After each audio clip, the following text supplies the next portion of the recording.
ও ভাইজান নামাজের কথা মনে পড়ে গেল। হযরত রাবিয়া বসরি নাম শুনছো নাকি?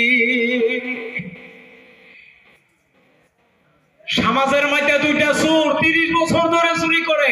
কয় বছর ধরে? 30 বছর ধরে চুরি করে। আর স্যার ওইটা বইয়া আমরা যে এই যে চুরি করি কোনদিন কারো ঘরে ধরা দিছি না, আর খালি হাতে আইসিও না। চুরের এতে বোঝা গেল কি তার দুইটা রেকর্ড আছে না? খালি হাতে আইসে না আর ধরাও দিছে না, তারা এরম চোর।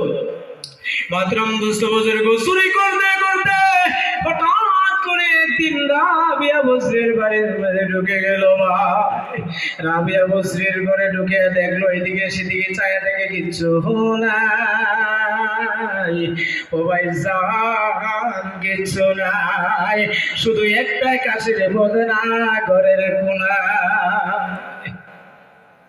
একটা কাশের বদনা, এই বদনারে আর কিচ্ছু না। আসলে পাহাড়ে কখন যদি জায়গা তাহলে তো জীবনের রেকর্ড শেষ। কখন যদি জায়গা জীবনের রেকর্ড শেষ করে দেবো। কারণ 30 বছর ধরে চুরি করি, কোনদিন খালি হাতে আইসি না। আর আজকে যদি ধরা পড়ি, এরও তো একটা ইজ্জত, আর খালি হাতে গেলে এরও একটা ইজ্জত। দুনো হাতে ইজ্জত ছাড়া হয়ে যায়। এ লিখে কি করি?